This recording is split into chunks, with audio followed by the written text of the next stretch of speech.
పాకిస్తాన్ తో జరిగిన పోరులో వీర మరణం పొందిన జవాన్ మురళీ నాయక్ భౌతిక కాయాన్ని ఆయన స్వగ్రామం తల్లితండాకు శనివారం రాత్రి తరలించారు.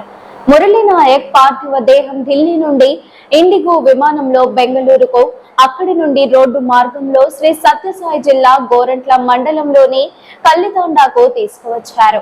సైనికాధికారులు పార్థివ దేహాన్ని తల్లిదండ్రులు శ్రీరామ నాయక్, జ్యోతిబాయిలకు అప్పగించారు.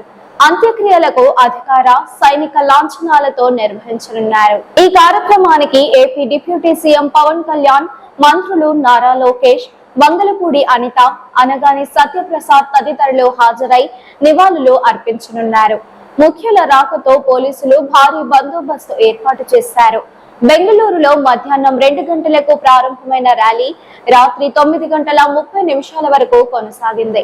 మార్గమంతా ప్రజలు పెద్ద సంఖ్యలో హాజరై అమరవీరుడికి శ్రద్ధాంజలి ఘటించారు. పాకిస్తాన్ తో జరిగిన పోరులో వీర మరణం పొందిన జవాన్ మురళీ నాయక్ భౌతిక కాయాన్ని ఆయన స్వగ్రామం తల్లితండాకు శనివారం రాత్రి తరలించారు.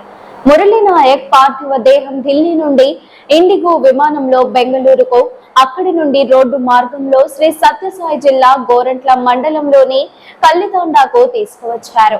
సైనికాధికారులు పార్థివ దేహాన్ని తల్లిదండ్రులు శ్రీరామ నాయక్, జ్యోతిబాయిలకు అప్పగించారు. అంత్యక్రియలకు అధికార సైనిక లాంఛనాలతో నిర్వహించనున్నారు. ఈ కార్యక్రమానికి AP deputy CM Pavan Kalyan, మంత్రులు నారా లోకేష్, వంగలపూడి అనిత, అనగాని సత్యప్రసాద్ తదితరులు హాజరై నివాళులు అర్పించనున్నారు. ముఖ్యుల రాకతో పోలీసులు భారీ బందోబస్తు ఏర్పాటు చేశారు.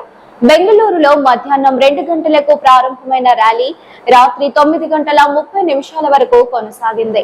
మార్గమంతా ప్రజలు పెద్ద సంఖ్యలో హాజరై అమరవీరుడికి శ్రద్ధాంజలి ఘటించారు.